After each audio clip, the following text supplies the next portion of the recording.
buy it, use it, break it, fix it, trash it, change it, mail, upgrade it, charge it, point it, zoom it, press it, snap it, work it, quick erase it, write it, cut it, paste it, save it, load it, check it, quick rewrite it, plug it, play it, burn it, rip it, drag it, drop it, zip, unzip it, lock it, fill it, call it, find it, view it, code it, jam, unlock it, surf it, scroll it, pause it, click it, cross it, crack it, switch, update it, name it, read it, tune it, print it, scan it, send it, fax, rename it, touch it, bring it, pay it, watch it, turn it, leave it, start, format it, technologic.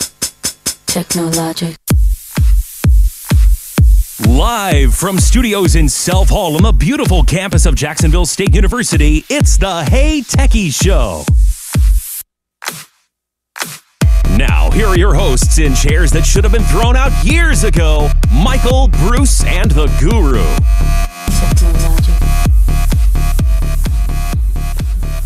Well. Hey, this mic is working. And Guru's in the house. I'm back, baby. Yeah, me and Guru tonight. We're back. Well, I think it's good. Yeah. The rumors of our cancellation were highly exaggerated. Yeah, I knew you were going to have to get that in. Yes. By the way, if you're just joining us, and if you just showed up on the planet from Mars, I know y'all been visiting there with Elon Musk. This is the Hey Techies Show, and we are so glad to have you in. Now, normally we'd give out a number, but I think due to something that I didn't think about that happened with the power outage, I think all that forwarding numbers got all goofed up, and our number doesn't forward. It's. I should have thought about it, but it's been the last thing on my mind. Man, getting back in the studio is great. I didn't think we'd ever get back in.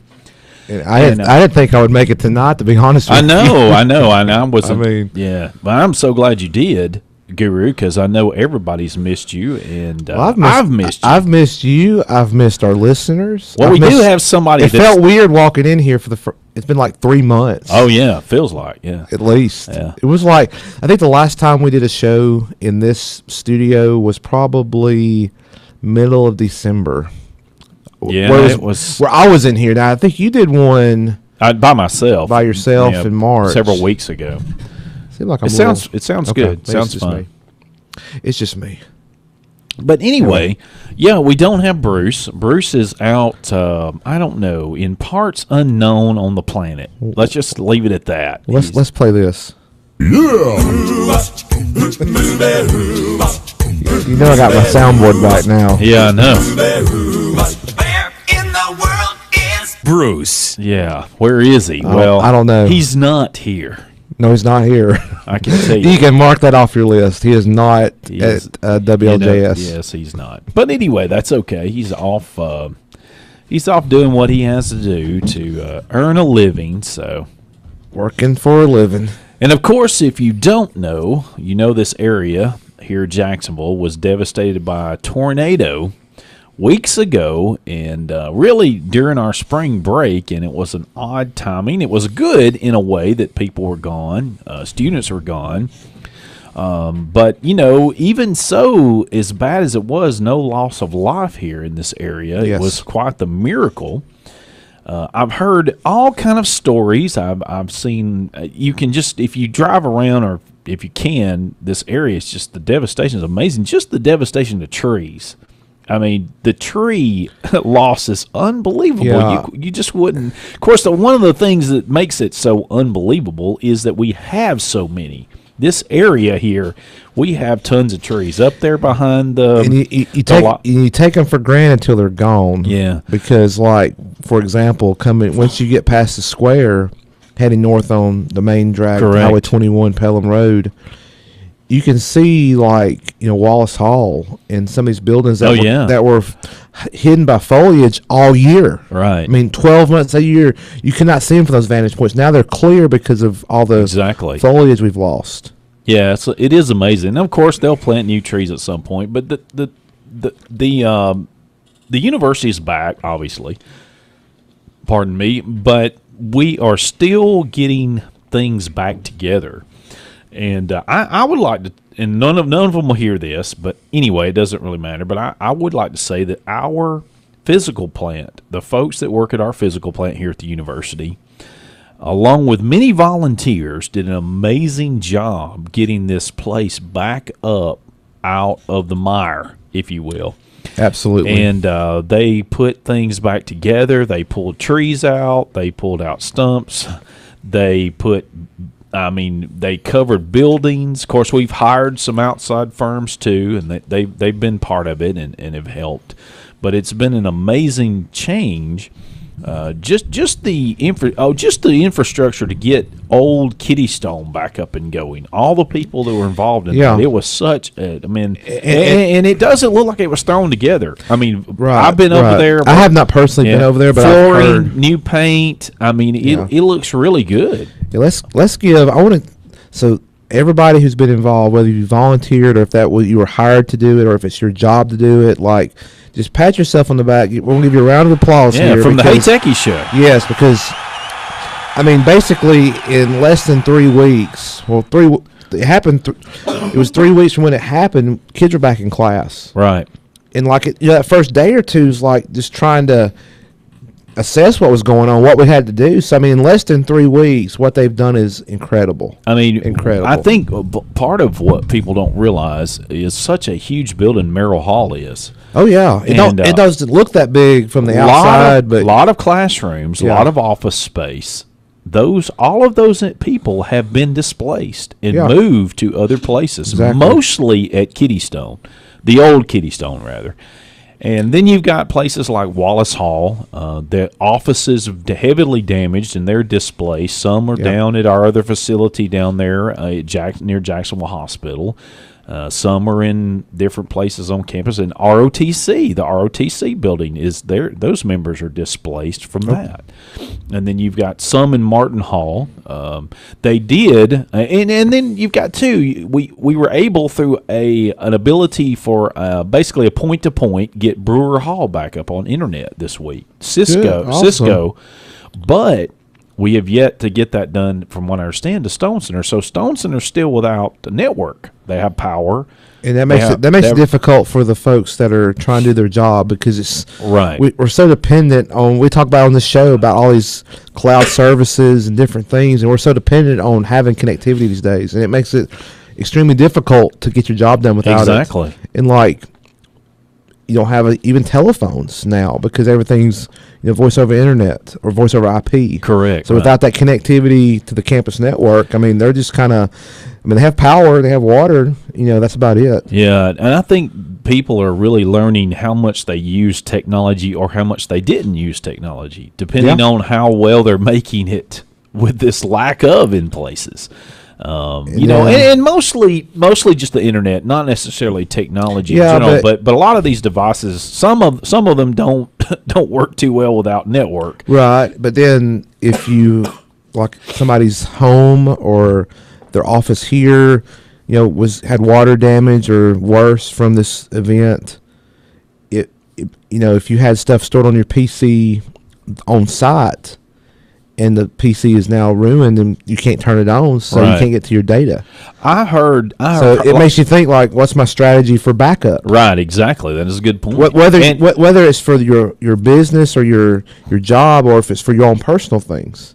And I'll tell you this, for sure here at the university, and if anybody catches this, that he is here at the university, is very highly recommended. If you don't do this, it's recommended highly. Use your OneDrive. You have OneDrive storage. Yeah.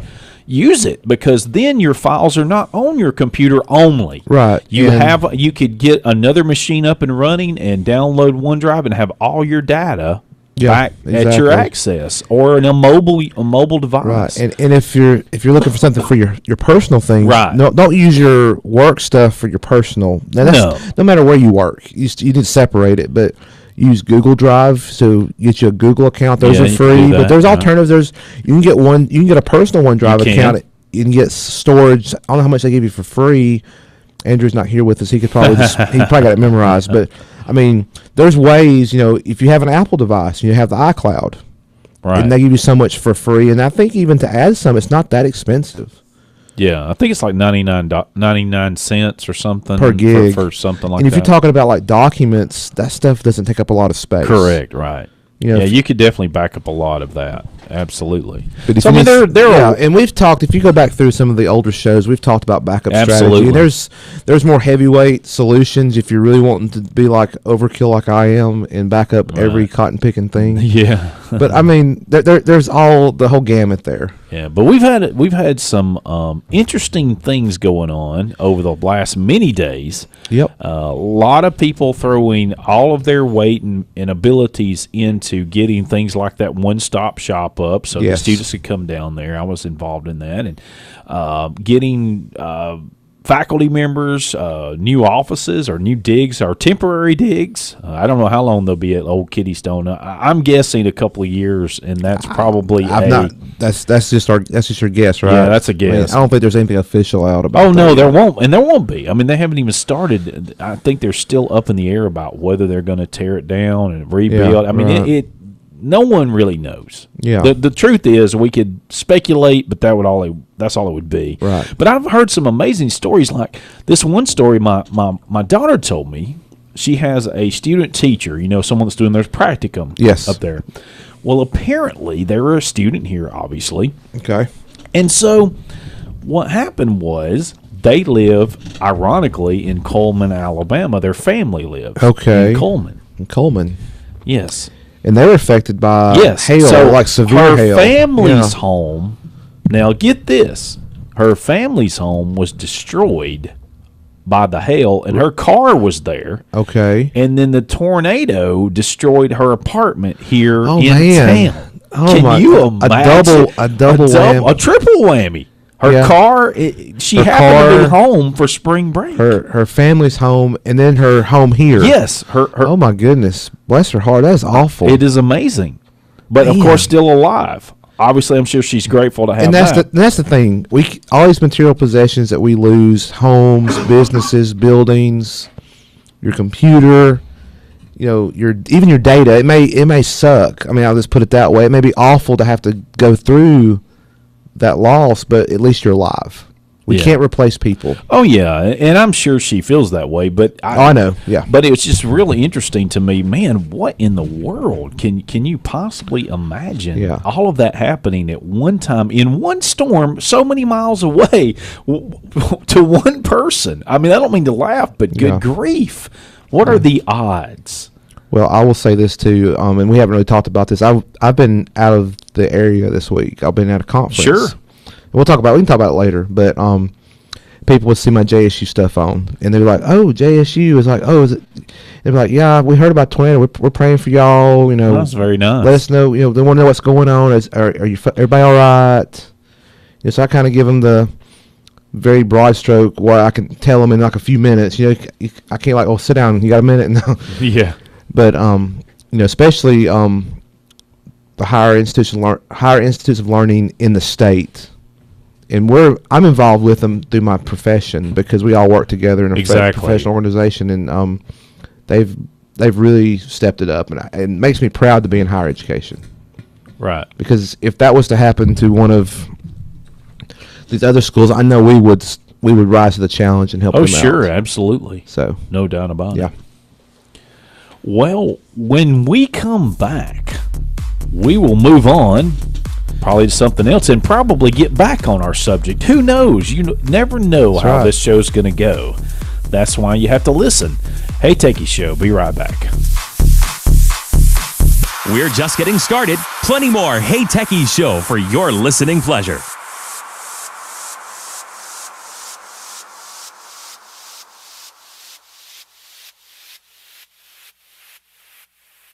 Do you need a job? Are you stuck in a job you don't really like? Do you want to make more money? If you answered yes to any of these questions, your local Alabama Career Center can help you. Career Centers provide services to job seekers who are looking to land a job, make a career move, or to get some valuable vocational or educational training. Call or visit your local Career Center today, where professionals will help you with your resume, teach you how to nail that interview, and can even help you get training for that dream job. All of these services are available at no cost to you. The first step in finding your dream job is making sure you're prepared to land it. And don't just take our word. Keosha Smith, now an LPN, is very happy with the guidance she received. My overall experience, I would say, was totally awesome. If you're looking for a job or if you want a better job, the Career Center would be a wonderful choice. Visit us today, www.joblink.alabama.gov. Sponsored by the Alabama Department of Labor, the Alabama Broadcasters Association, and this station.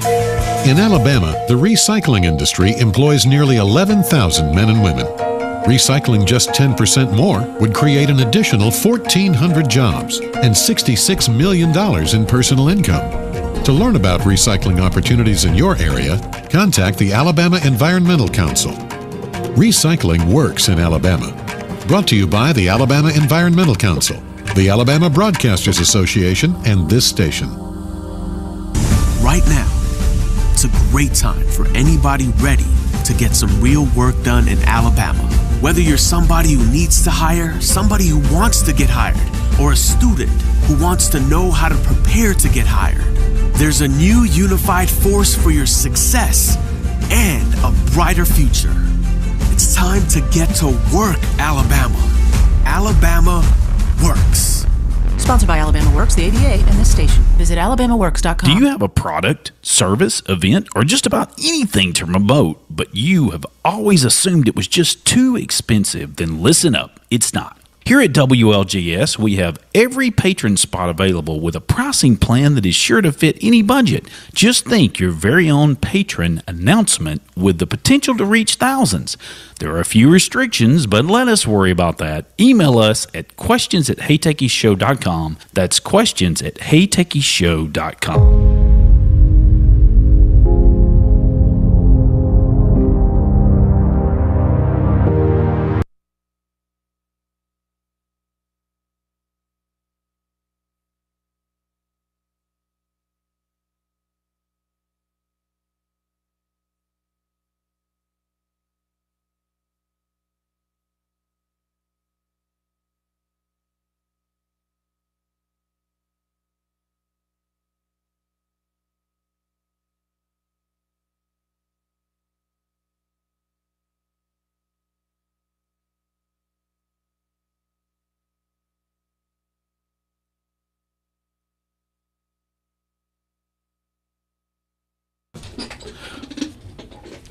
Welcome back into the Hey Techie Show.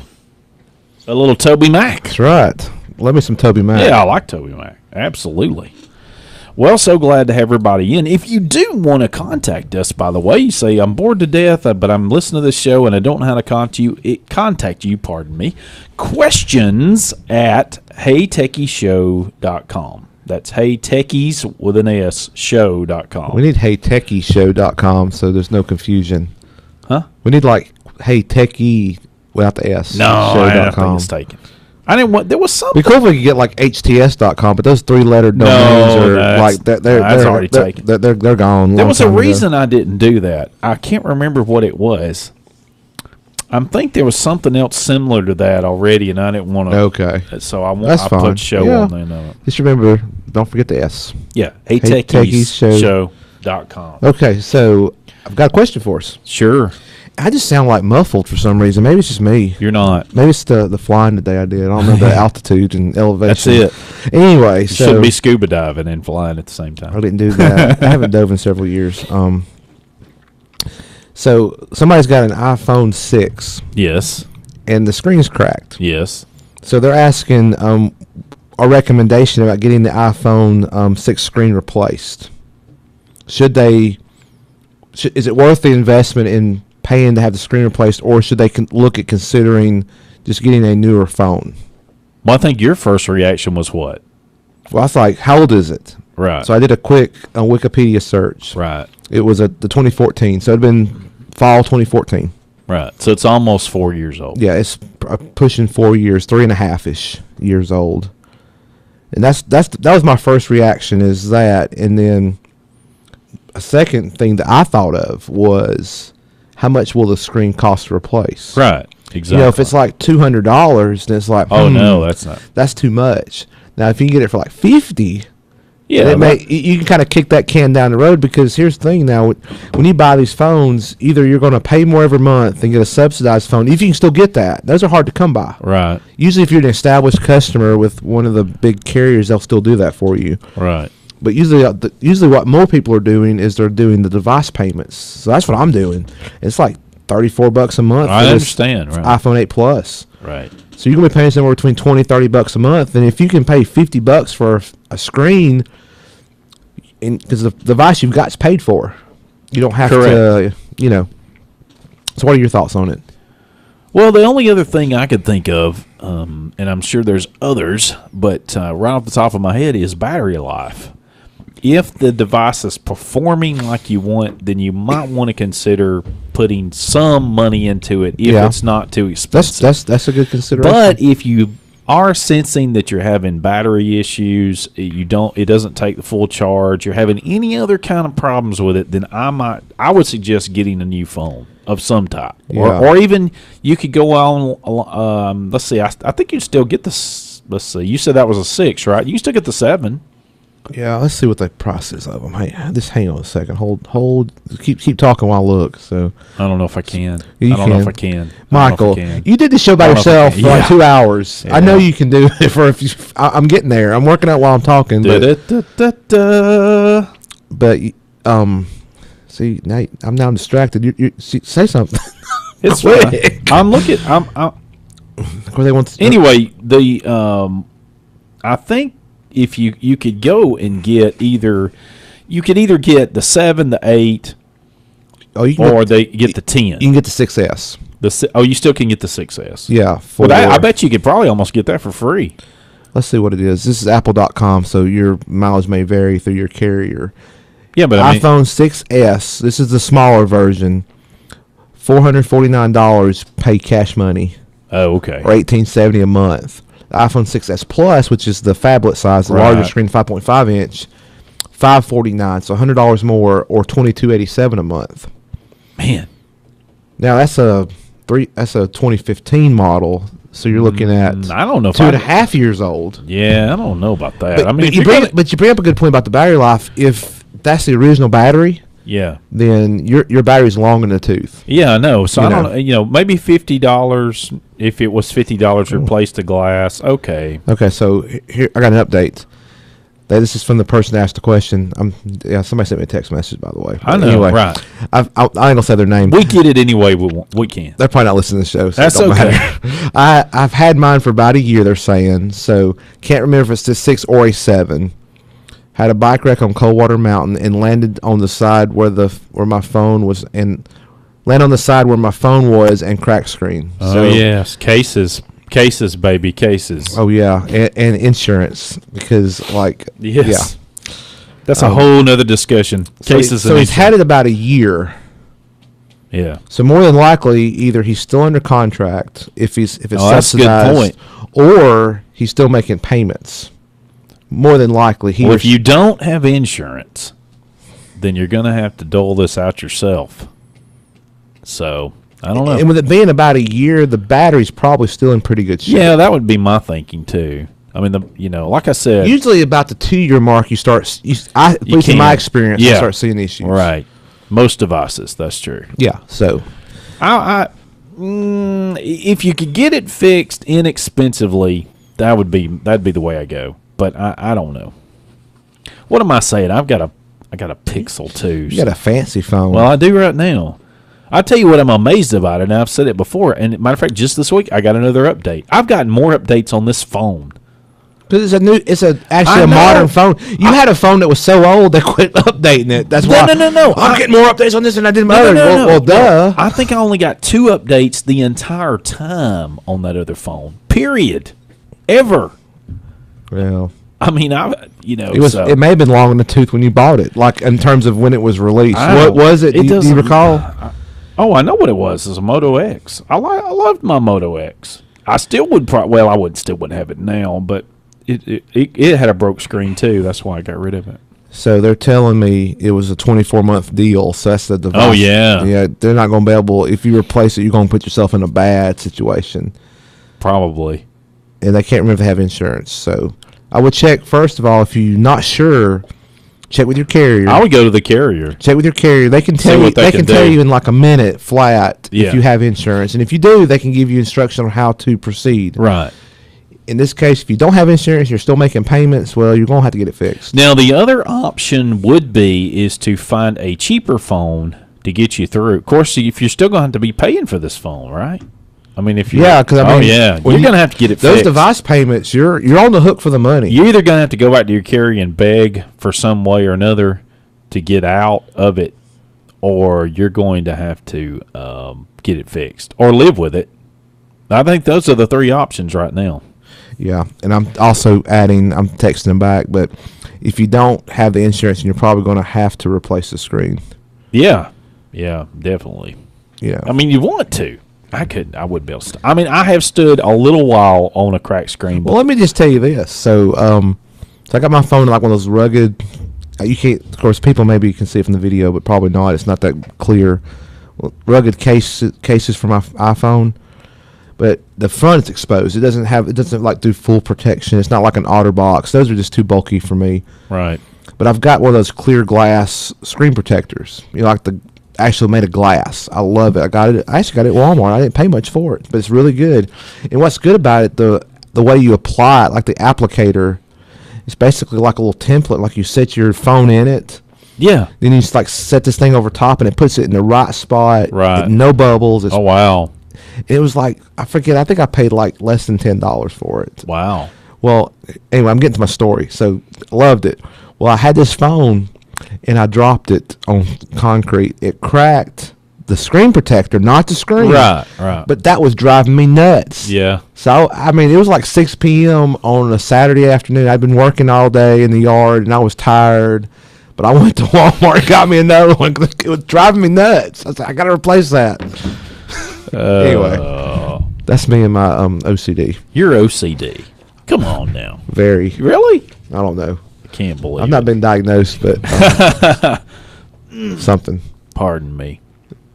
Well, if you, unless you've been under a rock, and we use that term here lovingly, by the way, you would have to have known that old Zuckerberg, the Zuck, as we lovingly call him here, had to march up to Capitol Hill. Yeah, I was almost under a rock, and I still heard about it because, like, 2 nights ago, I think I turned on the news. And we'll talk. And I saw it. If we don't forget, we'll talk about more. I don't know how you could forget, but that may be one thing we bring up later and have a little bit. So of how does that work? So like, did they serve you a subpoena and say like you're coming? Like, if, I don't. What would happen? Like, they want to talk to the techies like us. Hey, Techie Show. Like, would we have to like? Will they come get us and like take us up there in a car? Or? Well, first of all, we couldn't afford to go. I couldn't afford to go. So they'd have to like pay my way. But they're not going to do that. It's not going to happen. But they only bring people up there they can afford to go. Zuck. Well, you know what? I guess for safety. You know, with everything that's going on, the crazy thing about Zuck going up there, the big thing was that he had a pillow to sit on. I was going to say that because I saw something on Facebook about that. I was like, oh my gosh. I kind of like, interesting, but people are making fun of him for it. But here's the thing. This is my observation because I'm kind of a techie, obviously, 'cause I'm on this show.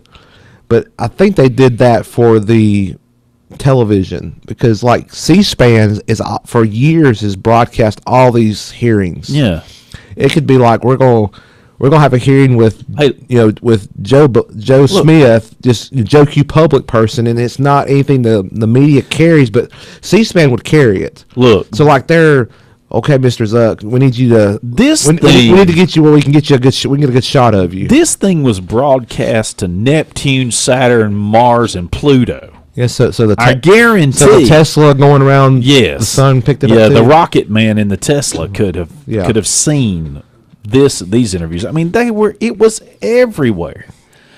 And but I didn't watch it, admittedly. I wanted to read some of the reaction. Okay. And to me, some of the reaction is just crazy. I don't understand. I mean, here we're talking about a platform, okay, that you don't have to be a part of. True. You don't. Look. It's not Here's required. what I want to compare it to. Okay. Quickly, because I really, I'll be honest with you. I really wish Bruce was here. I know, I do too. I really don't want to spend a ton of time on it, really, because it's not really high on my radar. I know that's terrible to say, but I got to tell you, I've lost interest in it. I haven't even been on Facebook very much lately, to be quite honest with you. But anyway, you got two. Here's Zuck. Whether right or wrong or indifferent, he's a businessman, and he owns a product that you don't have to be a part of. Okay? Mm-hmm. On the other side are elected officials who all of us have no choice but to do whatever law they come up with and live by it. Yeah. Now, they might not have to live by it, but we do. Yeah, you could say that. Go ahead. We have to pay taxes, which, fine. I'm a law-abiding citizen. I pay my taxes. Mm-hmm. But they're still opt-out. Now, you could, but they would eventually find you. I can opt out of Facebook. True. I can't opt out of taxes and laws. No, you can't. I mean, well, you could like leave the country. Well, yeah, but like if you're going to continue to stay here and work here, yes, you're going to pay taxes. If I'm going to be a law-abiding citizen, which that's who I am, I'm going to pay taxes, whatever they are, whatever my tax pay is, a tax amount, I will be paying it. Yeah, and I do that throughout the year, and like a lot of other people, thousands and thousands, millions of other people. But my point is that while whether or not they knew what Analytica was doing, or whether or not Facebook uses that data, it doesn't use it. It does use it. It uses it as it says it's going to use it. It doesn't use it as it says it's going to use it. You don't have to join, and that's my big thing. I just don't. I know we want privacy. I got it. If you're really concerned about privacy, if you really are, and that's fine, and I don't want my data taken from me either, but if you regurgitate information about yourself, it's for public consumption most of the time. I know you can say, well, I marked it as not public. Yeah, I got it. I understand that. I get that. But I just don't think that you can really. I don't think that can be totally protected, even though you want it as non-public. I don't. I know that there's some general thought that should be protected. I get it, and I'm not saying that that's wrong, but I'm saying I think if you go any social network, any social network type product like Facebook, you've got to know that your data you're sharing could possibly be seen by someone else. True. I mean, it's a social network. Yes. That's the whole point. Now here again, I want to make it very clear. If there's one person listening, or there was 500, which my point is this: I'm not defending Zuckerberg. I don't know him. Won't ever get to meet him. Not interested in meeting him. I'm not defending him. I'm making a point that there's a lot of problems, and I just don't see how this one's high on the priority list. Look, some people think Facebook's too big. You might can make a case for that. I don't know, but they're now a public company because they're publicly traded, but they're a private business in terms. Yeah. They that's their thing, and they have customers, which you can debate who's the customer, who's the product. Like we'd say, Google, the user is the product, but we're not going to get into that today. But that's the situation going on here, and you have a choice, like you said. Yeah. If you don't like it, it's just like if you don't want to shop at a particular store for whatever reason, they don't ever have what you want, or the people are mean to you, or whatever. You have a choice. Yeah, we live in a we live in a society, in a country, in the United States. No, this is probably heard outside the states, but in the United States of America, we have choice. Right. Most of the time. Right.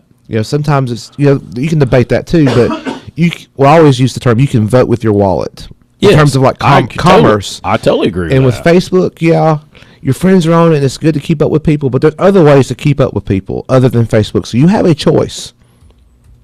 And there's another piece to this. So this all spurred because of some app, Facebook app. Yes.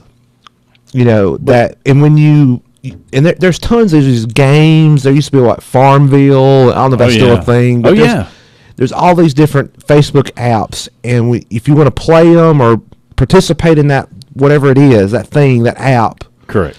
You know, in order to do that, like you're giving that app and their developers permission to certain things about you in Facebook, right. And it discloses that to you. But I wonder how many people actually read it. Yeah. And sit there and like, do I really want them to know what's in my timeline when I'm posting?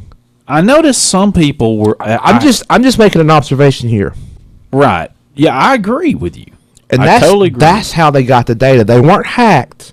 No. They didn't hack Facebook. No. This was a legitimate Facebook app that was available, and people. What was it called again? I forgot. Oh, I'm sorry. I don't know. I'm not sure I know about the app. This is your digital life. Yeah. Okay. Yeah.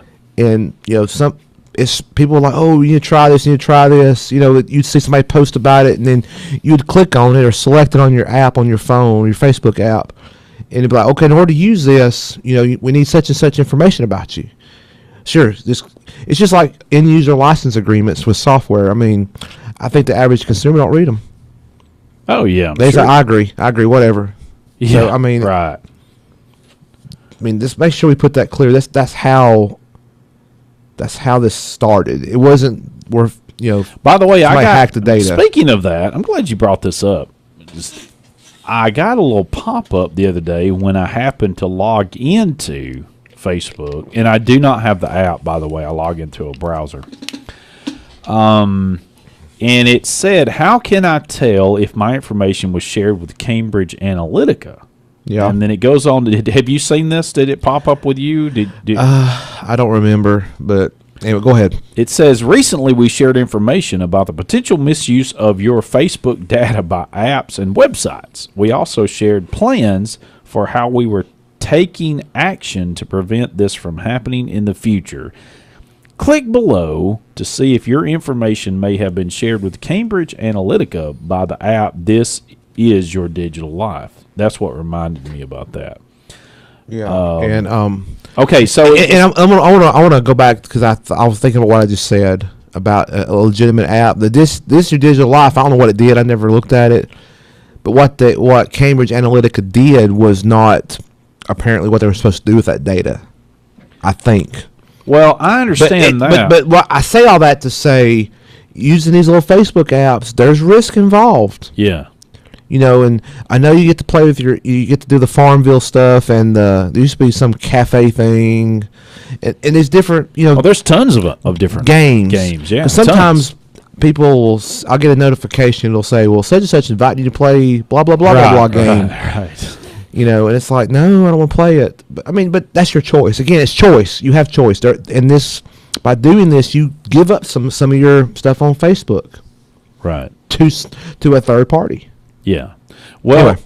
he was grilled, and some of the questions I think were a little, I don't know, it seemed childish in some ways to me. Very, very like a lot of the senators, representatives were uneducated about technology in general. That's a shocker. Certainly not educated about what social media is and what it isn't. Well, I bet you most of those elected officials, and I'm just going out on a limb here, I may be wrong, but I think most of them have never, ever, ever personally used Facebook. Yeah, I don't know. I may be wrong there, but a lot of them have. I would say at least half have not personally. Now they may have a Facebook presence because they are a public official, but it's probably run by one of their staff. Well, I agree. It probably is. That would be my guess too. Which to me is dangerous in and of itself. Well, I mean that's a whole nother debate. I'm just saying. Well, no, I totally agree. Well, Senator such and such from whatever state. I'm trying to be very generic here. Well, they got a Facebook. They must know about it. Like maybe not. Anyway. Yeah. I think I would be willing to bet, if I was a betting person, that half of the people in Congress, those 500 members between the House and the Senate, half of them have never used social media personally ever. Yeah, I don't know. Facebook, Twitter, Snapchat, WhatsApp, you name it. Pinterest. Right. I would say half have never used it. Speaking of that, I wish there was some stats on that, but there's not going to be. But anyway, go ahead. Oh, where did this go? Oh, shoot. I had this right here. Uh-oh. Oh. Facebook stole it. No, I'm wondering. No, I'm just kidding. No, I had an article, and I may have to find it in the break, but I did go look at my Cambridge Analytica, and Facebook is telling me, based on their investigation, it appears I did not log into This Is Your Digital Life with Facebook. No, I didn't. However, a friend of yours did log in. As a result, the following information was likely shared with This Is Your Digital Life: your public profile, page likes, birthday, and current city. There you go. But I know for a fact that I have mine locked down to a point. What's public is very minimal. So, And I had a great article. I'm about to find it because it told about. You could probably find more about somebody with that by Googling them versus that information. Just saying. Yeah. Well, I think it's underhanded. Probably, most likely, it's somewhat underhanded. It is underhanded. Yeah. Not Facebook. Facebook's been upfront about this once it came out, but what Cambridge Analytica was doing. Well, but I think what bothers me about Facebook, though, in a way, is this whole discussion, I just don't believe they didn't know what they were doing. That's my problem. Okay, that's my problem with it because I'm not going to comment on that. I don't know. They created their product to sell people's stuff. That's what they're doing. That is a true statement. Yes, because they sell ads to support their business. Because Facebook to the user is free. But they still have to pay the bills. Yeah. There you go. Well, that's what you get with free. There's no. It's got to cost somewhere. There's no such thing as a free lunch. No. All right. Hey, Techies Show. Be right back.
Welcome back into the Hey Techies show. So glad to have everybody in. I found the article I was looking for. All right. And this, if I don't get to talk anything else about this was interesting to me. I got to be honest with you because I've always. Well, please be honest with me. Don't keep anything from me. The Verge, we're friends, right? You're right. Go ahead. Whoever did this with the Verge, they did a good job. If this is to be believed, and I don't see they had to find the records. This goes back to the 2014 cycle, and it goes. You talking about election cycle? Yeah, okay. Election cycles, Right. and it goes through a list of different individual legislators who have received money between the years of 2014 and 2018 from Facebook. Oh, so this is Facebook like contributing to campaigns. Yeah, Okay. so I'm just going to go through totals, not individuals. I mean, I'm going to go through individual people, but I'm just going to give a total of those years. Yeah. Now it's interesting. This is to me is maybe the most interesting thing. Let's see if I can the judicial. Okay, so the two main groups that they give to, okay, are people on the Judiciary Committee and the Commerce Committee. The House Energy and Commerce and the Commerce and the Judiciary. The Judiciary is kind of an interesting one. I can see. Yes, it is. I can see the House. I Commerce. can understand the Judiciary. Actually, I can totally understand. We got to keep them on our good side. So Chuck Grassley, all right, Chairman, Republican, 5,000. Dianne Feinstein. By the way, he's let's see, Iowa. So Dianne Feinstein, Democrat, California, 11 grand. John Thune, Republican, South Dakota. He's on the Senate Commerce. This is a chairman. So these are some ranking members. 10-5. Okay. Then he's a Republican. Then you got Bill Nelson, Democrat, Florida. He's on the Senate Commerce. Yeah. 10 grand. Greg Walden, Republican, Oregon, chairman of the House and Energy Commerce, 20 grand. Oh, sorry. And then Frank Pallone, Democrat, New Jersey, which had some weird. I mean, some of the questions he gave, I don't know. 6 grand. Was he the one that asked the question to Zuck about like would you like to tell us where you stayed? No, that was that's the one that made the highlight reel on one of the newscasts. Yeah, that was. I'll tell you who that was here in a second. And actually, I don't think that was. Oh shoot! Of course, they built it up to the media, and like they were just kind of like my thoughts were like, whoa, the way they delivered that. I wish we had an audio snippet of it, but anyway, go ahead. Oh shoot! Who was that? It wasn't Dick Durbin. All right, let's see. Here's a couple more. I'm just going to give some. So here's a Cory Booker. Now this one's interesting to me. Democrat, New Jersey. Now you've heard all the other different. Now he's not even. He's not just on the Judiciary. He's just a member. He's not in Democrat, New Jersey. Now tell me where Facebook. Where would you say Facebook is at? They're in California. They probably have offices in other places, but I think they're based out of California. 42 grand. Oh, makes you wonder what they're trying to do. What's the story with that? 42 grand to Cory Booker. My only thought is this: is one of the upper executives of the company may be from that district. Well, the 2014 cycle, which I think if I could go back and look, and I'm not sure is election cycle. 42,000 in that cycle. That would have been the midterm. Yeah. So he got 42,000 from Facebook. That was the highest. He got more than anybody of any. I bet you somebody high up in the ranks at Facebook is from that district, and that's why he got the money. I think Chuck Schumer is the one that you were talking about. Was it Schumer that said that? That asked that question. I can't remember who it was. I just caught the highlight because, and this was like the second repeat of the news because I was on the West Coast and the time difference, and I was tired anyway because I was still trying to adjust to the time zone, and now I'm adjusted, and now it's like I'm back. But I mean, anyway, they give. Let's say I'm trying to find the lowest $1,000 to Tammy Duckworth. So that was one of the lowest ones. She probably feels left out. She only got $1,000. And that was just for this time. So this is the 2018 cycle. She didn't get any of the other times. Let's see here. Well, that's still going. If it's 2018, I mean, yeah, it's true. I mean, it's just getting started. So like Dick Durbin, nothing. Let's see. Well, nothing yet. You talking about the Ted Cruz, nothing. He's never received. Jim Inhofe, okay. Nothing. John Kennedy, nothing. There's another one. Now there's some House of Representatives that's pulled some cash too.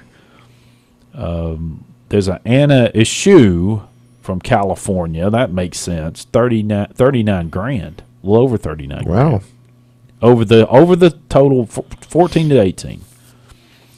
Steve Scalise, 19.5. Steve Scalise has got shot. He's from Louisiana. Yeah. 19 grand. I mean, they've handed out some money. All kind of different candidates. Definitely. So to me, it's interesting. It looks like their low baller is 1,000. But there's a good many that ask questions, and that's what this. And I'll make sure this gets in the show notes if you haven't seen it. But it's a pretty interesting read, actually. Not sure I'm totally on board with everything it's discussing, but at still the same time, I think it's interesting. Go down through here and see the committee leaders, and see who got paid. Look up your elected person of Congress. Right. If they're on one of those who committees. got paid. That's right. I wish I had it as a soundbite. Or I got paid Friday. That's a Backstreet Boys or NSYNC, one of them. Anyway, I got paid. Yeah. I will not sing it because I don't want to scare off our 5 listeners. Okay. Yeah. You know, I was trying to sing this last bumper song before we came back, and I couldn't get that high. Yeah. I was trying though. There's a reason I do tech for a living, and I don't do anything musical. Well, I've got so many things to cover. I mean, I've got so many stories that we could just go all kind of right. I don't know if you know this. We'll probably try to. Did you know that I didn't know this? My wife pointed this out, and I'll be honest with you. I have cut myself off from news. I'm just so tired. I've been so mentally spent on what we're doing here at the university. Yeah. Not really physically. There's a lot of people that have had a lot of that, but mine's mentally keeping up with where we're moving people, keeping up with what we got to do next, on and on and on and on down the line. Right. And I have other things too, not just work, things outside work, church, family, all these kind of things that everybody else has. And not making excuses, but I've been under a rock on this one. I did not know that Atlanta got attacked by Samsung. Well, that was on NPR earlier before we came on. Yeah, I did. It was here, and they're still having some effects from it. But I've got a couple of stories, related to that. We got like 4 minutes. I know, but that we can cover. Hope to get to that, and hope to get some things about that I have just a barrage of companies up and down, kind of things going. Dell has made some improvements in sales, and there was a report about that. Things going on with Apple, new things you'll be seeing as far as some things happening tonight. If you have an Apple OS operating system, as far as a computer, that's going to be coming out. We'll talk about that. Some phone things. Moto Z has got some news out, and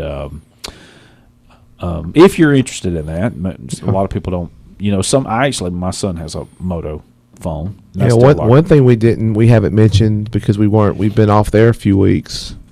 Even just a solo Michael show is Apple had an event a few weeks ago. They did. I don't have any stories about it, but we can talk about that. Well, it was geared towards education. It was geared towards education. There was some stuff, some takeaways, and I've got some.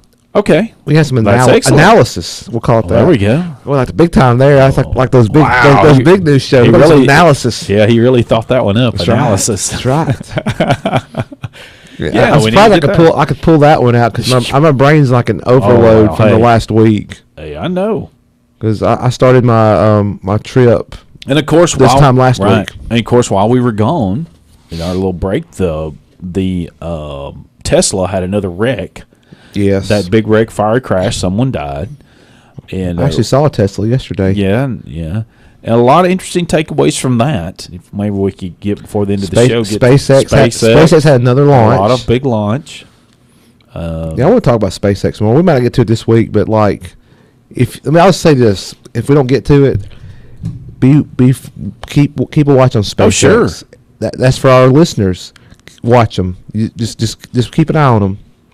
They're doing some amazing stuff. Well, you have to look up high. Well, just go on. You can just go online and look. Like I know. There's a I know Bruce likes Reddit. I found a subreddit for SpaceX. Oh yeah, they have a subreddit for everything. A lot of good information. A lot of people talking, but there's a lot of good factual information. More than just people like, well, I think such and such. Because some of that Reddit's just it's a social network too. But part of it can be, yeah. Yeah, but there's some good information there. Sure. Yeah. So. Pardon me. But anyway, the SpaceX thing is, as always, I guess my word is interesting. It is. It's fascinating to me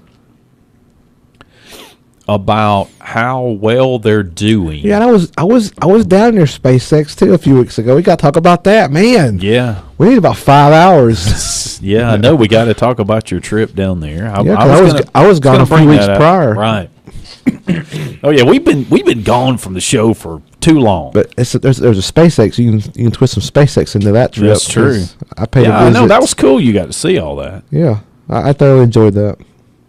Yeah, they're working on tooling that really big rocket. They're working on BFR, the BFR, the big Falcon rocket. I've seen a picture of that. Yeah, it's under construction supposedly, and there's another Falcon Heavy launch coming later this year too.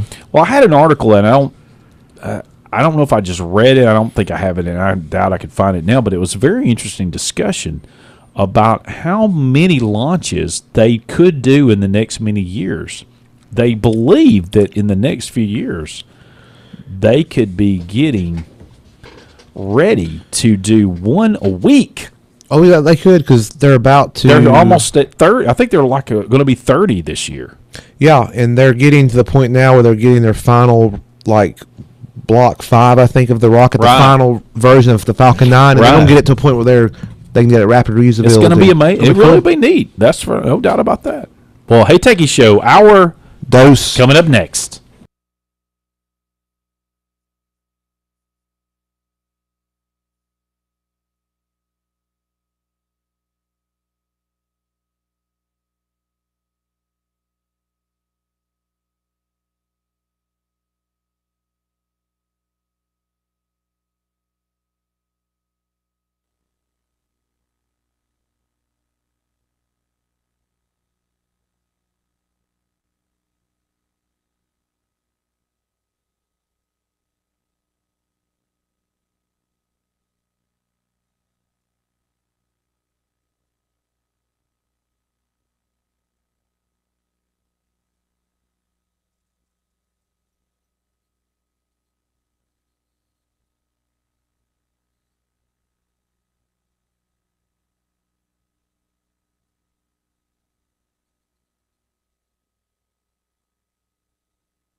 technologic, technologic.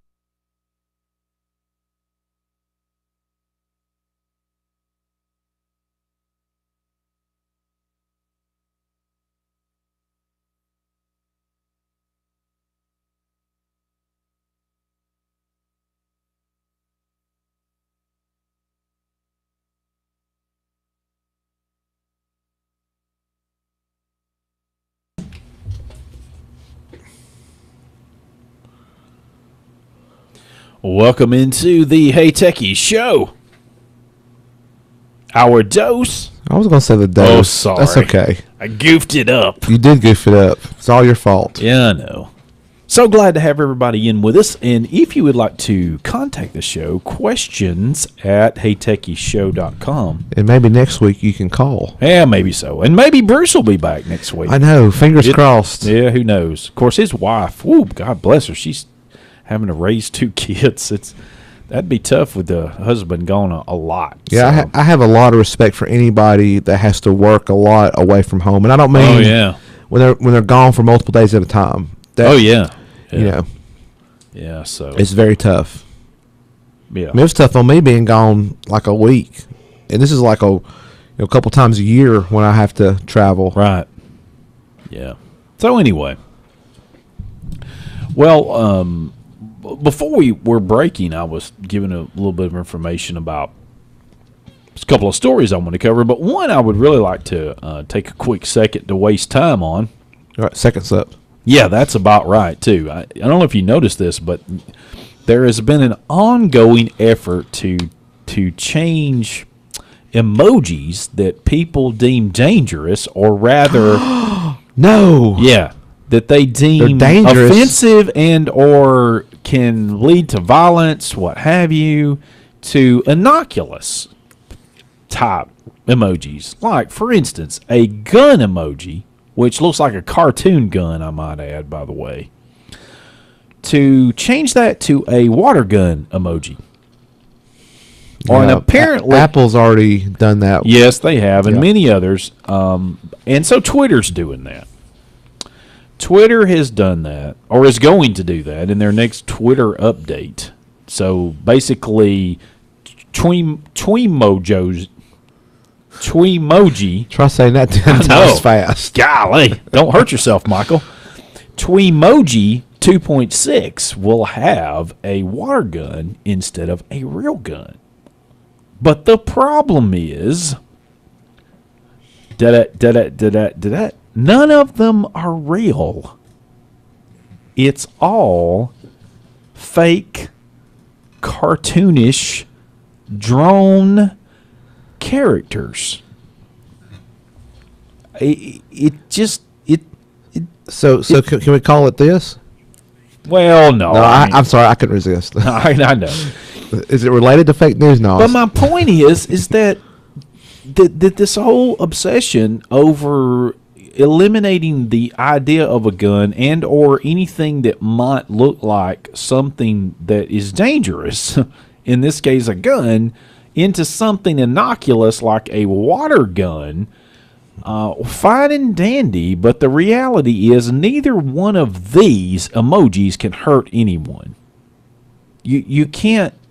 The emoji itself, yes. Now somebody said, yeah, I know, that's what I'm talking about. Yeah. Now somebody will say, I'm sure somebody said, but it's the thing you're doing in someone's mind. And I got that, but can we really dictate what people want to do based on what they think they might do? I mean, that is a really, we talked about it on the show before, but that's a really slippery slope. So, I don't know, whatever. I mean, I don't really use emojis a lot, so will this really affect me? No, it's not. I use a smiley face. That's about it. I don't get big into emojis. I mean, if you have a whole paragraph that you have nothing but emojis, fine and dandy. Yeah, and like I just thought about this because like I don't know if this does it on Android, but on Apple, on iOS, you get the keyboard, you can go to your emojis, obviously. Yeah. And it has a frequently used, and I've got most of mine are little smileys. One guy wearing his sunglasses, one where it's like, the guy's blushing, like, oh my gosh. a mad one, the one with like, oh my gosh, like the hands to the cheeks. Right. Then a couple innocuous ones like the rooster, which we're the Gamecocks here at Jacksonville State, so I use that one some. A guy behind a computer, which sure, I'm a nerd. I got a nerd emoji too, an airplane emoji. I mean, that's it. Yeah. I mean, nothing. And there's no telling how many emojis there are. Oh yeah, there's hundreds. That's about the only time I use emojis. I mean, some people will they try to write sentences. Yeah, that's what I'm saying. They'll write a paragraph. But they'll use an emoji. Like, if there's an emoji for it, they'll use it. Correct. Right. And I'm not that type of person. Sometimes I have to, sit there and, analyze, what are they trying to really say? But anyway. But this sentence right here in this article, Twitter has now followed Apple's lead in changing its pistol emoji to a harmless bright green water gun. Yeah, they did that months ago. They're both harmless. They're not real. They're emojis. I mean, well, anyway, I guess this is just me. We got a bunch of food emojis on Apple. So I'm acting like Bruce now. got to channel my inner Bruce. On an opposite note, Twitter, I think, should be more concerned about the fact that most of the tweeting now, according to a couple of researchers, is done by bots rather than actual people. We've discussed that on the show. I know we have, but there's actual evidence. Researchers analyzed 1.2 million tweets from July to September last year, most of which linked to more than 2,300 popular websites devoted to sports, celebrities, news, business, and sites created by organizations, which stands to reason. 2/3 of those tweets were posted or shared by bots, while 89% of the links that led to aggregation sites that compile online stories were posted by bots, the study says. I can believe it. So on one hand, we're concerned about emojis, which don't do diddly squat to anybody, but apparently we're not concerned that our platform is mostly tweeted by bots. That's the bigger problem. Yeah. Which fine and that, but it just cracks me up at what they're concerned about. I want to see a solution to that. Yeah, right. I do. Good luck on that. Well, I know, but I can dream, can I? Yeah. Okay. Don't break my dreams now, Michael. Some bots do more work than others. The 500 most active suspected bot accounts sent 22% of tweeted links to popular news and current event sites. In comparison, the 500 most active human tweeters sent about 6% of links to the outlets. Bots, 22%. Humans, 6%. So anyway, I bring these together because I think that there's a point here. Yeah, in a totally non-related point, my PC just restarted to install updates. Microsoft. Thanks, Microsoft. Thank you. I mean, look this. It has restarted. It must have thought you were downtime. Well, it popped the thing up wanted to restart. I said, okay. I said, I will restart it after the show. Yeah, right. I didn't understand that. That's hilarious. Anyway. Speaking of things like this, let me tell you about a day yesterday. You were out gallivanting out in Cali. I was working. I was at a conference. Stop. I'm not saying you weren't. Yeah. Okay? It wasn't personal. You were out gallivanting in Cali. Anyway. Gallivanting around a convention center. Right, correct. You were out working in Cali. Anyway, so this is not very often I tell this kind of stuff. So I get to Kiddystone where my daughter is dropped off. So and by the way, I have 30 days left of that. Oh, yeah, 30 days. 30 days. So anyway, so after this year, she'll be in the big school, the high school. Correct, and she'll ride with her brother for 1 year. Oh, that's right. Yeah. So anyway, you get a year reprieve. Right. So anyway, I get to where we have to wait in the line And, the car rider line. Right. And I look at my watch, and I notice. Well, I've experienced this at another school, but go ahead. I can relate, so go ahead. I notice that my little icon on the top of my watch shows that I'm not in connection with my phone. Uh-oh. And I'm looking what you going to do? And I'm saying, well, that's interesting. So I go to my belt clip, and I put my hand, no phone. Yeah, and it hits me like a ton of bricks. You've left your phone at home. It's great.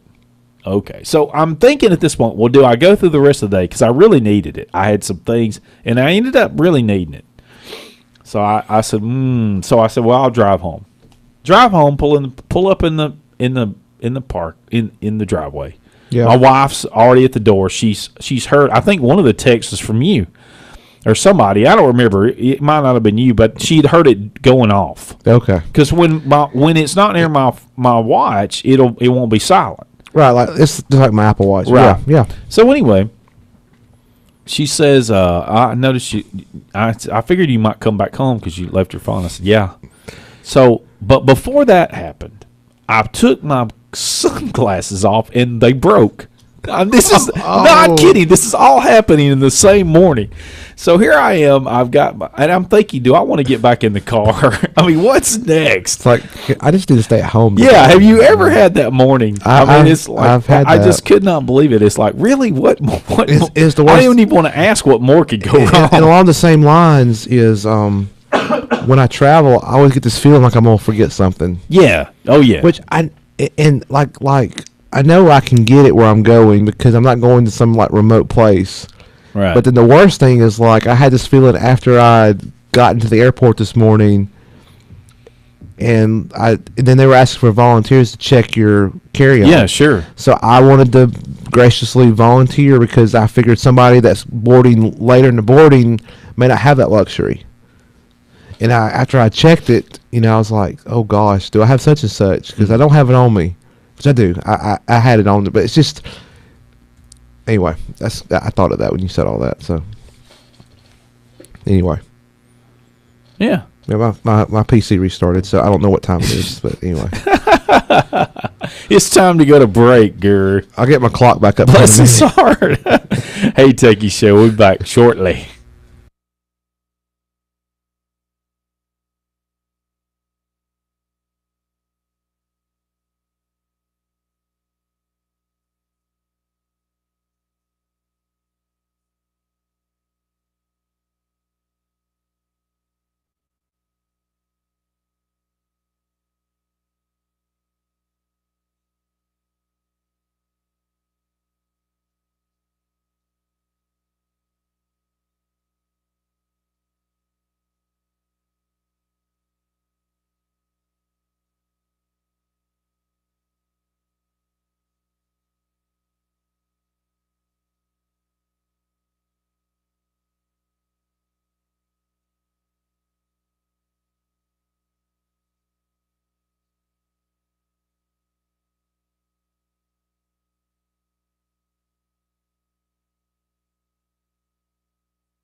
Welcome back into the Hey Techies show. Just me and the Guru. Yeah, we miss you, Bruce. Yeah, we sure do. Just me and the Guru having some fun tonight and chit-chat. Now, the Guru was blessed enough to get to go over to Florida weeks ago. Yes, I went, took some vacation, met up with some friends. Yeah, but you got to go out to Cape. Yes, yeah. So, as we've talked on the show before, yeah, I kind of my go-to vacation is a cruise. Yes. So I did a cruise while I was in Florida. So I came back, spent a couple days in the Orlando area, because there's a bunch of stuff to do there. Right. So one of those days while I was in the Orlando area, I went to Kennedy Space Center. Yeah. I had been there back when I was in college, so that was a long time ago. I'll just leave it at that. So I wanted to go back because I remember enjoying it then, and I was like, and so much, they've probably got so much new stuff. A friend took off work that day, and we went together so that they drove, and they'd been out there, within the last year or so. They said, yeah, they've got they got the space shuttle display, they got this. So, and I was just doing some cursory research before I went because I was just curious how much they charge now, because I know stuff's gone up, and this, one of those Orlando attractions and everything like Disney and all that goes up. But anyway, so I was looking at the prices. They had like add-on things. Yeah. Like you get the base admission, which gives you a whole lot of stuff. Like that's a day's worth of stuff. Sure. I mean, if I would say this, if you want to see the Kennedy Space Center, have a whole day. You can't appreciate it in any less time. Anyway, but in addition to the base admission, you could purchase an additional tour, but you had to have both. So like exactly. Okay. The base admission is like $50 plus tax, and then the add-on tour was like another $20, I think. So I'm in this thing like $70, but like a day at Disney is like over $100. Wow. Oh yeah, I know. It's expensive, outrageously, and it's going up, by the way. Oh yeah, but let's not talk about that. Well, anyway, let's talk about KSC. So, yeah. But the tour I did, they had several options, and this one was, I forget what this one was called, but they had like, I think they were maybe 3, but I remember 2 of them. One of them was the one I did, which I'll explain in a minute. And the other one was a tour that took you to one of the firing rooms for Launch Complex 39. And that's where it's not mission control. Yeah. The missions are run from Houston. You're right. Correct. At the Johnson Space Center. But the whole process of getting those rockets in the space shuttle era, the space shuttle, and then before that, the Apollo was out of 39 Launch Complex. They have the firing room. That's where all the orchestrating of getting stuff ready and the actual lead up to the launch. Exactly. And once the vehicle clears the launch pad, they pass control to Houston, and then they run the mission. That was one of the options, do a firing room tour. I thought that would be cool, because you'd be here, and this is like history's been made in this room. That was my fallback if the other wasn't available, because I didn't book any of this ahead of time. Like, I walked up and bought these tickets that morning. Like, I just, I was, not that I was unsure, I just was not doing a good job planning. It was one of these vacations I wanted to just get away. And exactly. Kind of took it as I came. But anyway, the other one I did, I forget what it's called. I should have been prepared, I guess. But that's okay. It involved a tour where you got to go to places on KSC property that the normal tour does not take. So for those who have not been to KSC, they have the visitors complex, tons of different exhibits and buildings. They have like the Astronaut Hall of Fame. They have a building devoted to the Space Shuttle Atlantis. They have IMAX movies. They have a rocket garden. They have tons of stuff right in this one little area. Different buildings you can walk around. But they also have a tour. This is the part of the base tour. You get on a bus, and you get to take a tour of some of the restricted areas. You can't just go and walk some of these places unless you're with a tour, unless you work there. Right.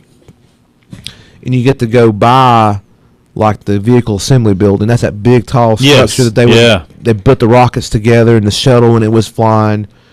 And they take you down and let you see, like, part of the crawler way where they actually, in the crawler transporter, how they get the rockets out there. But then they take you drop you off at the Saturn V Center. It's another exhibit building where they have a Saturn V rocket on display, like lengthwise. Right. And they have a room where you could experience, like, relive the launch of Apollo 8, which was the first manned mission of the Apollo program. Like, like you're in the firing room with them.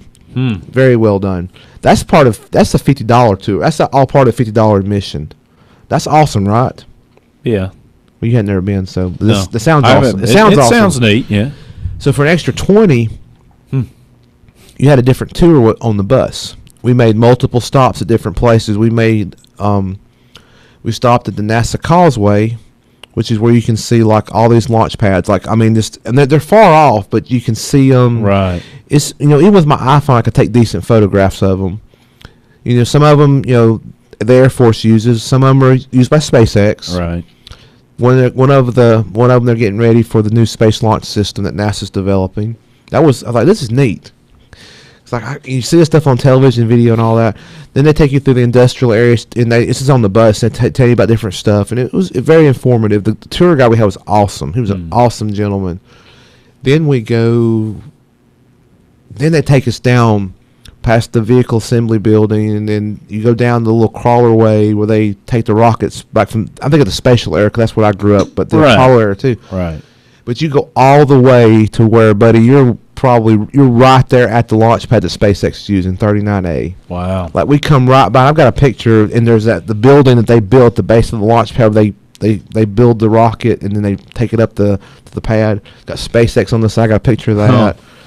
I thought, man, this is cool. I'm getting all these cool pictures from this bus. And this is all on the bus. We hadn't stopped at this point for this part.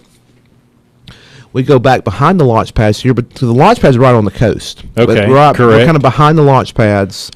We're probably 100 yards from the actual beach.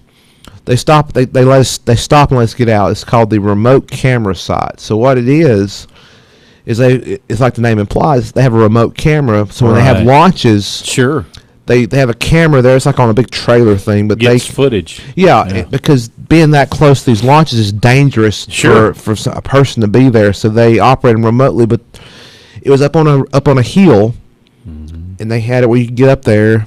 And I got some of the awesomest pictures of like Launch Complex 39A, which is the one SpaceX is leasing from NASA. I sent you some of those. Yeah. And just awesome to be able to be that close. I thought this can't get any better, but it got better. We came back around, and then they took us another stop, like basically in the parking lot of the vehicle assembly building.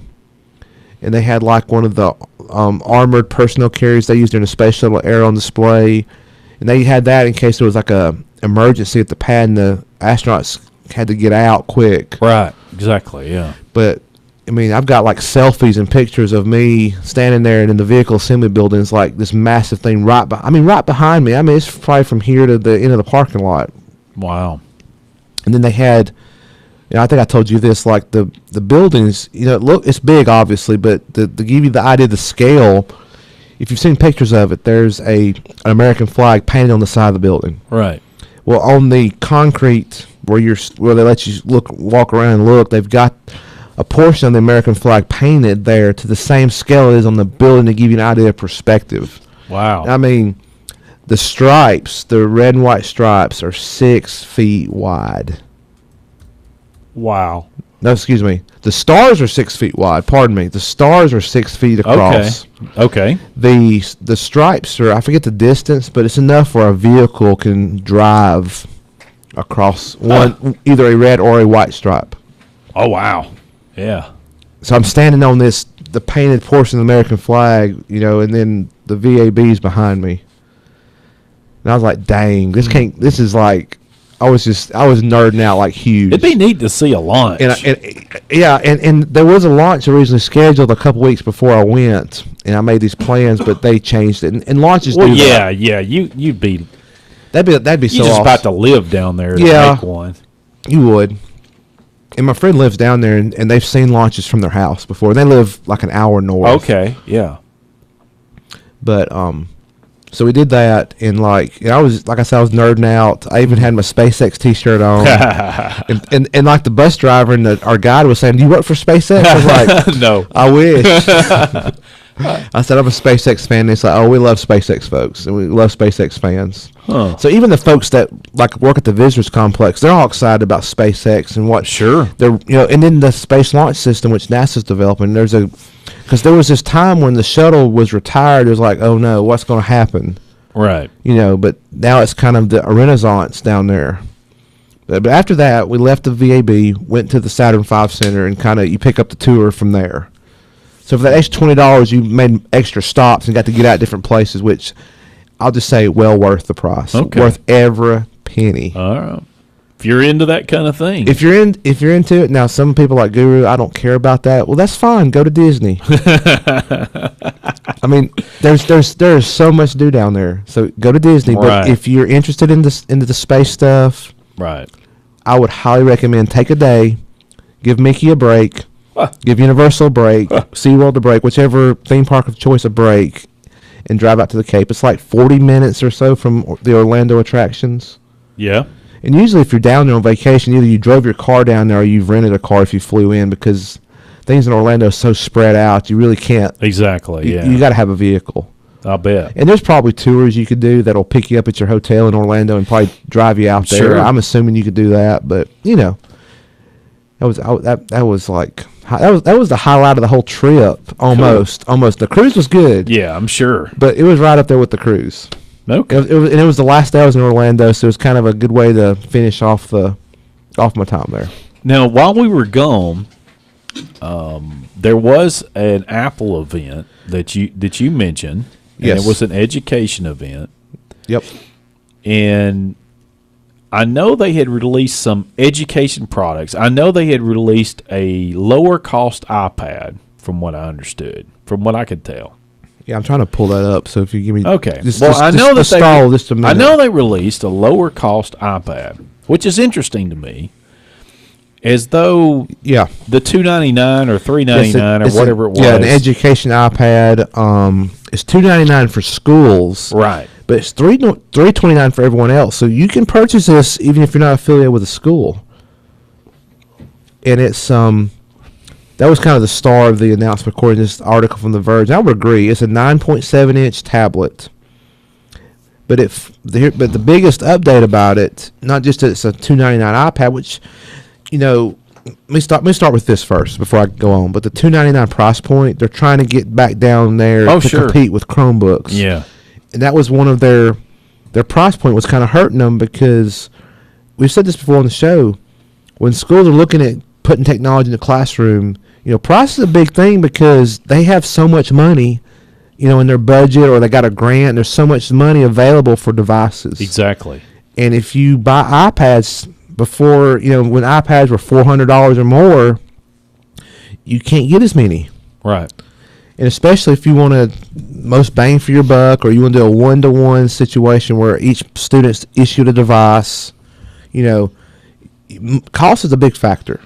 Absolutely, right. I think the Chromebooks have really gained some market share, because there are models. Now, granted, there's some that are expensive, but they've got some that are at that entry low price point that the schools are just buying hands over fist. Sure. And we're not debating the merits of Chrome OS or the Chromebooks. Just all things equal. Right. Because at the end of the day, how much it going to cost me? Well, I think part of the sale, I know for sure, is that the Chromebook is more like a laptop.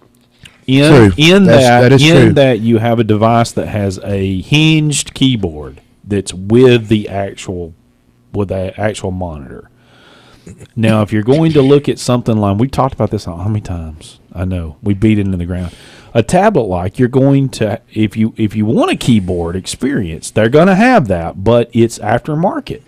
From what I could tell, they were going to let other companies make products, which is fine, to be a keyboard, case and a keyboard. I was trying to look that up, because that event they mentioned one particular one that was available just to education. Yeah. I forgot which one it was. I'd seen it. But there's tons of them out there. Oh, sure there are. But that's an additional cost. And that's another thing, total cost, because I know I've not been in charge of this type of thing, but I know people who have with these devices in general. Exactly. I mean, don't have to be iPads, but if you can't just buy the iPad or the Chromebook or whatever. You got to buy some sort of a protective case. Sure, that won't last very long. Right, exactly. Because I mean, even if an adult has one, we could slip and drop it accidentally, and just to keep it from staying looking nice long term. I mean, like my iPhone always lives in a case for that reason. But yeah, and that's part of it. Is those cases can get expensive, just depending. Yeah. And going back to the Chromebook, it's an all-in-one, but I think Apple's starting to make headway to try to get back into that space. I mean, they're not going. This ain't going to be like this ain't going to be it for them.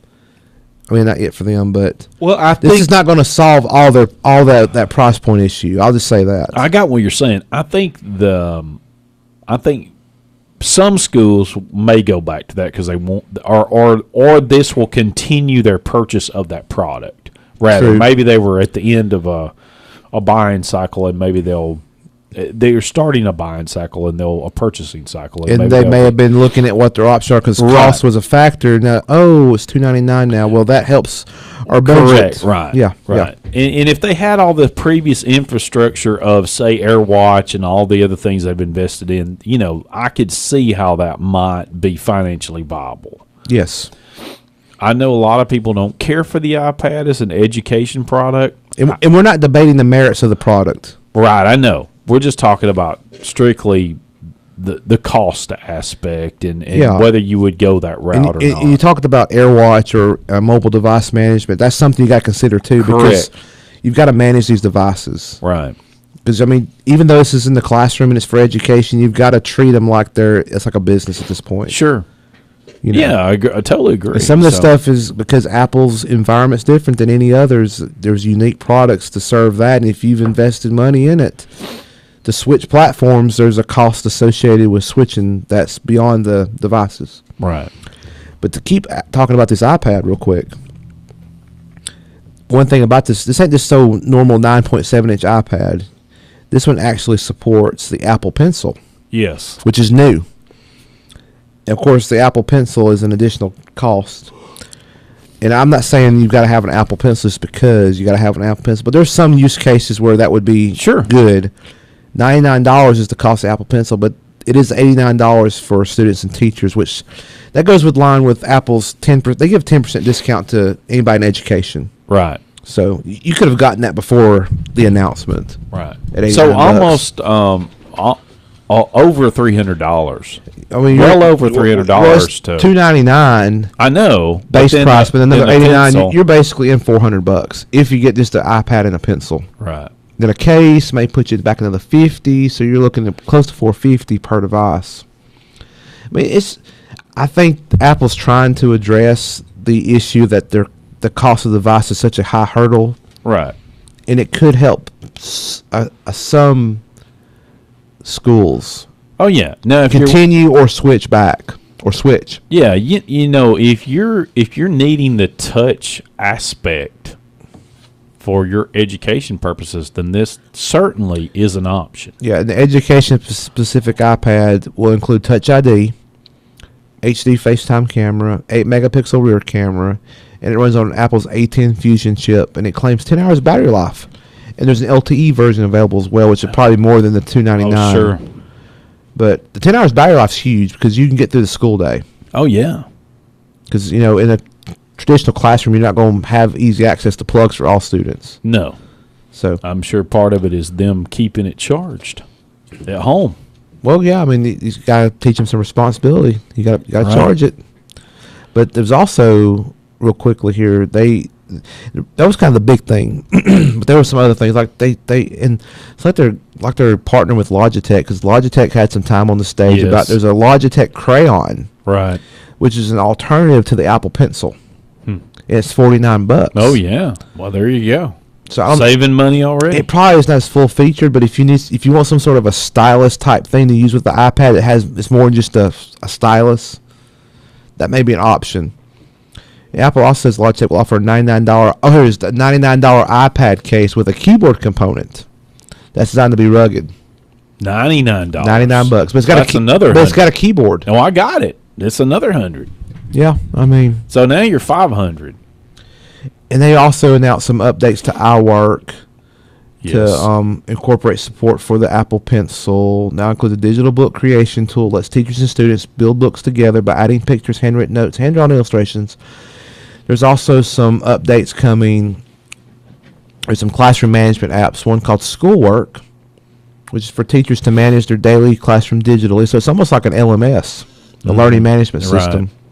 Think of like Blackboard, you know, exactly. Canvas, There's a Moodle.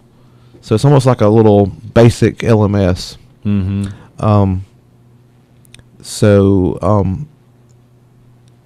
Anyway, let's see. Apple updates student iCloud accounts to include 200 gig storage by default. Interesting. That's good. There's an Apple. Let's see. For teachers, Apple continues to push its Apple Teacher program that shows its different ways to use Apple apps in the classroom. Of course, it's marketing. Anyway, so that was about it. Well, in a related note. Okay.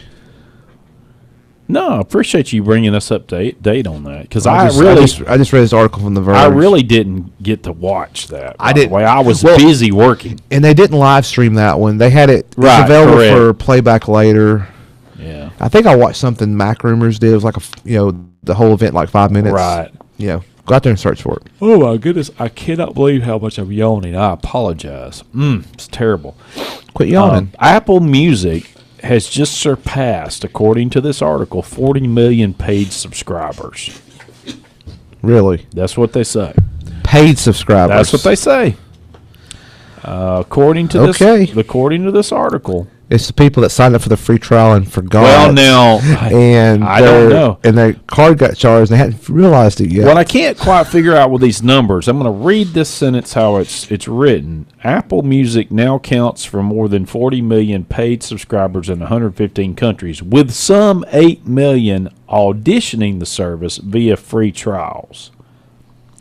So I'm not sure. I think they call it auditioning. Yeah, I'm not sure if they're saying that's in the 40 million or that's 48 million. I don't. Read it one more time. Me listen closely. Apple Music now counts more than 40 million paid subscribers in 115 countries, period, with some 8 million auditioning the service via free trials. So that's 48 million total. That's what I was thinking. That's how I understand it. Because 40 million are paid, which assumes they've already used their trial, and they're paying for the service. Yeah. And probably half of those don't realize they're paying for it, maybe. I don't know. I mean... Yeah, I don't know about that. I tried it. I did not like it. Right. So let's see. The service is gaining ground on its competitors, namely Spotify. So they're saying that Spotify they're boasting still a 71 million premium subscribers. Okay. So the theory is Apple's over halfway there. The theory is that Apple is poised to overtake them at some point. We'll see.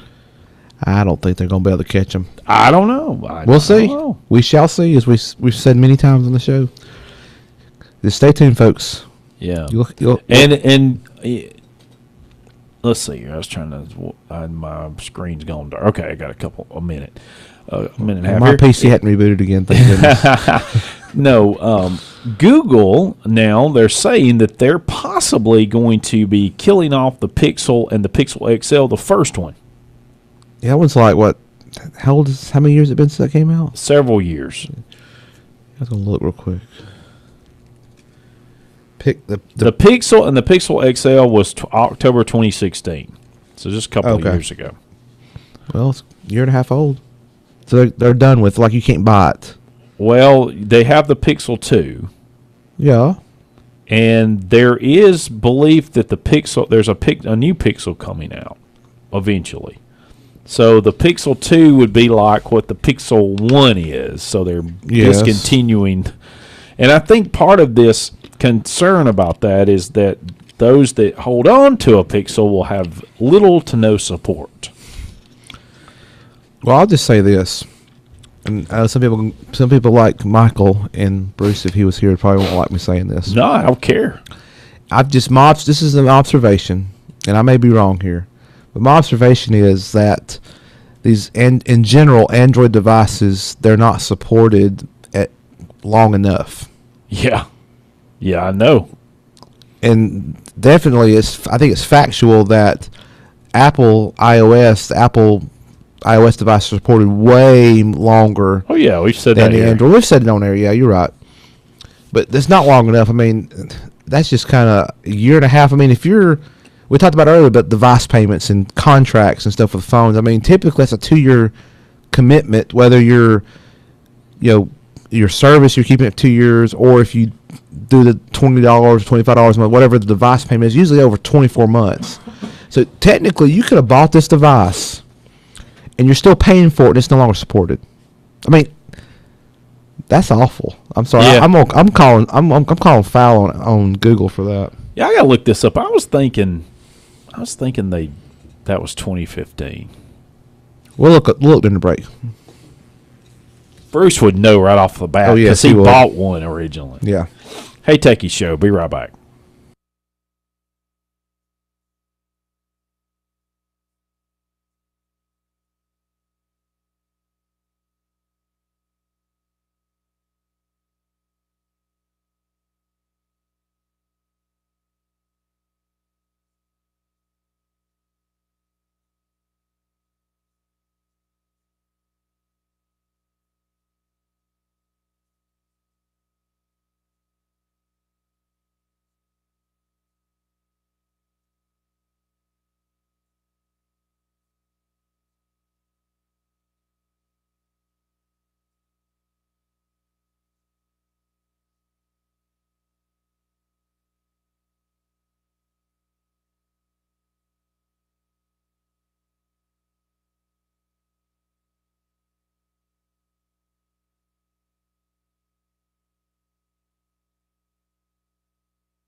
Welcome back into the Hey Techies Show.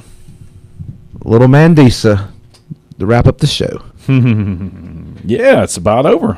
We got about 11 minutes here. Hey, did you know we've been talking about Apple? Might as well continue that little drill here. Oh, we were right about the Pixel XL. It was October 16. Michael. Well, no, I didn't nail it. I was reading an article, so they nailed it. It was right. So yeah, but still, I call foul. I call foul if you bought that thing the day it was released. I just can't believe it. You're still paying for it, and there's no support. Well, it's rumored. It's an assumption that that's what's going to happen. Well, we should have played the rumor little stinger. Oh well. If that's true, then I call foul, big foul. Well, I think the idea is that it probably just won't get updates. Well, but that's losing support. I know. I totally agree. Anyway, let me get off my soapbox. No. Okay, I'm good. By the way, if you have a Mac and you made a good choice, by the way. If you have a Mac computer, pardon me, and you have installed High Sierra, you will be starting tonight getting notifications on 32-bit apps that they are going to be incompatible in future OS releases. And so this is just something to note if you're going to use them. You say, well, I don't even know if I've got one. Well, don't worry, they'll let you know. And it'll basically be, hey, you need to update this, or your developer needs to update this particular software so that it will be compatible on the next version that they release of the Mac OS. Sorry, I guess.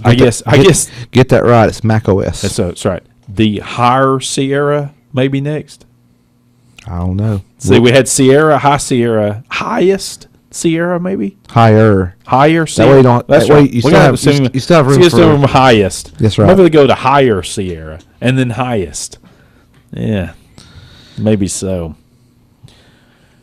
Yeah, and then I want one called Mac OS Tennessee Valley. But if you, yeah, right, exactly. Mac OS Tennessee Valley. Notice Michael had to pause to kind of take that. Yeah, I was taking that in. Yeah. By the way, Motorola says that the Moto Z Droid, if you like these phones, and I have actually, one of my members of my family has one, Moto Z Force, they will get Oreo, supposedly in a few weeks. So they're going to be updating them to Android Oreo. I had the best donut while I was on my trip. I know it's like total off. No, that's good.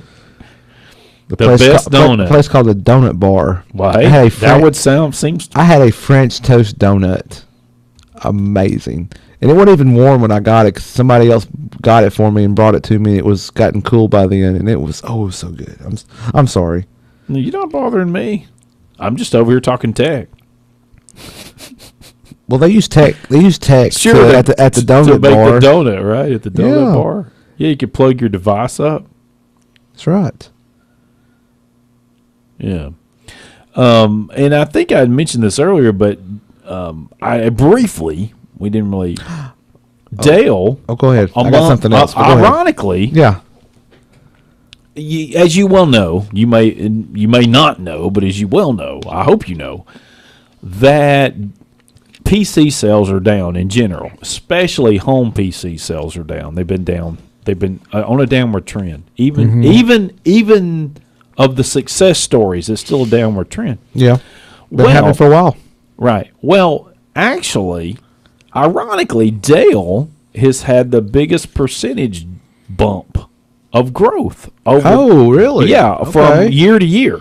So year over year. So first quarter. This is desktop PCs, right? 2017 first quarter to 2018. Yeah, that's correct. I guess let's see. Does it? No, because they're talking about laptops. So I'm not a fan of laptops. Just saying. I got it. I understand. But they're at 6.5% growth, which is the highest of all the major ones. Okay. Well, good for Dell. Which is interesting. Now, the numbers are not – they're still behind as far as the overall numbers as in market share, but the number of sales has gone up.